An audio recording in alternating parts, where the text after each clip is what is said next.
Welcome back to my channel. I have my coffee in hand and I'm ready to talk about the lethal injection. So this video is part of my death penalty drama series where I talk about all things death penalty, and today we are specifically going to be focusing on the lethal injection, which is by far the most frequently used method of execution in the United States. So let's get into it. I'm gonna put my coffee down because I'm a bit animated when I talk.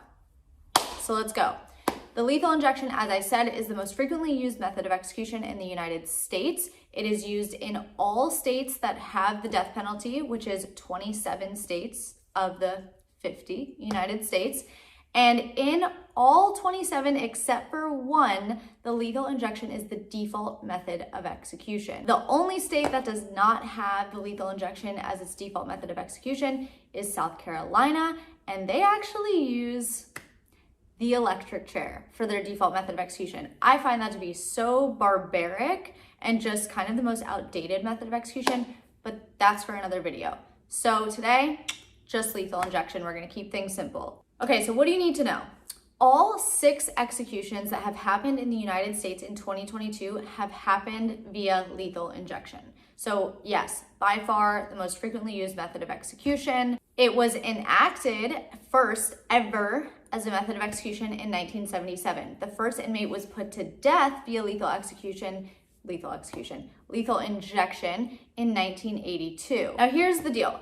Typically, this was known as a 3-drug cocktail, and that is because traditionally it was 3 drugs that were used in this whole lethal injection process. That has evolved over time. Some states now just use 1 drug, some states still use 3, some only use 2, some use 4. It really depends on the state. Now, the 3-drug cocktail, how it works is that the first drug is a sedative, the second drug is a paralytic, and then the third drug is a lethal dose of potassium chloride, which stops the heart entirely. Now you will find, as I talk about the lethal injection, that first drug, the sedative, is what causes some of the issues that we see with the lethal injection. So while the lethal injection is considered to be the most constitutional method of execution right now, there is plenty of controversy surrounding it, and there are plenty of issues with the lethal injection that we're going to talk about. So if you don't know, the 8th Amendment protects against cruel and unusual punishment. And I know some people are watching this video already thinking to themselves, well, you know, if an inmate killed someone or whatever they did, whatever crime they committed, they probably deserve any pain and suffering that they would experience during their death. That's not how our Constitution works. Our Constitution protects against cruel and unusual punishment. And this standard essentially means that the method of execution has to be proportionate to the crime being committed. Now, do with that what you will. That's for the courts to decide, namely the Supreme Court, and not for us to decide. But first, let's talk about some supply chain issues that we've experienced and why some states are having a really hard time getting that first drug of that 3-drug cocktail. So traditionally, we bought this drug from Europe. Europe banned the death penalty back in the 1990s. When it became known that we were sourcing our drug that was being used to execute inmates to Europe was like, no, we're not giving you this anymore, we're done. So what did we have to do? Well, now the states had to go to local compounding pharmacies and try to obtain that same drug.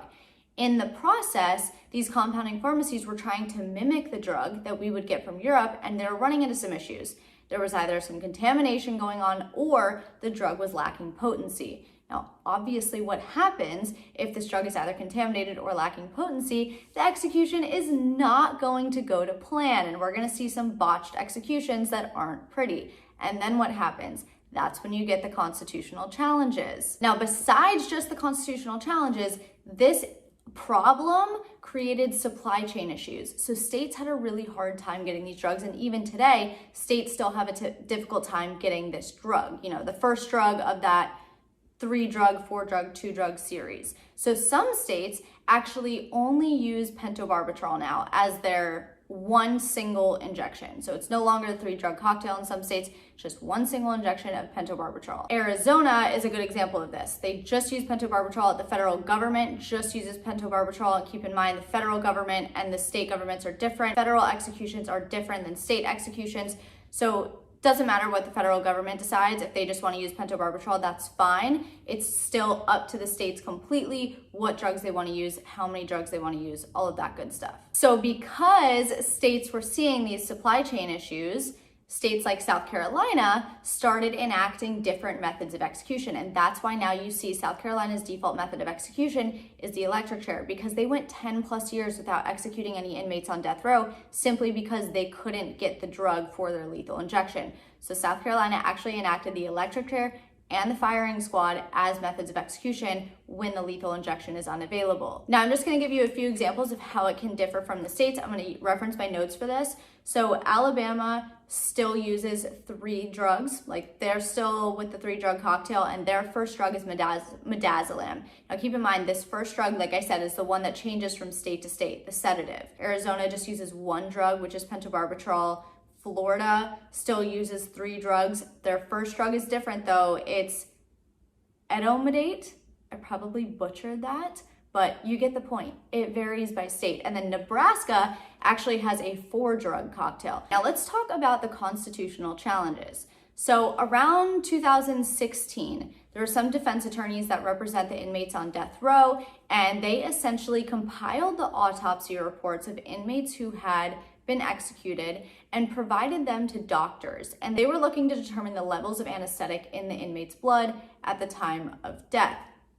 However, the doctors came across something else that they weren't expecting. They noticed that the lungs were extremely heavy. Now, what does this mean? It means that their lungs are filled with fluid. And what they found is that 84% of over 200 autopsies showed that the inmates suffered a pulmonary edema. Now, if you're not familiar with this is, it gives the feeling of suffocation or drowning, which means a slower, more painful death. Also, some of the autopsy reports showed froth, quite literally froth, like the froth on our lattes, which meant their lungs were filling with fluid as they were trying to breathe. Okay, so what else were we able to determine from these reports? We were able to determine that the pulmonary edema is being caused by the first drug, because the second drug, the paralytic, stops the inmate's breathing altogether. So the only possible cause of this pulmonary edema is that first drug, and that first drug is what's varying state by state, and no one can seem to get it right. So these reports and this evidence is at the forefront of the constitutional challenges of the lethal injection. So we will see what happens with this in due time, but as of now, the lethal injection is by far the most frequently used method of execution, and I don't see that changing anytime soon. So that's everything you need to know on the lethal injection. Let me know if you have any questions or you're interested in any topic specifically that I discussed. I will see you soon.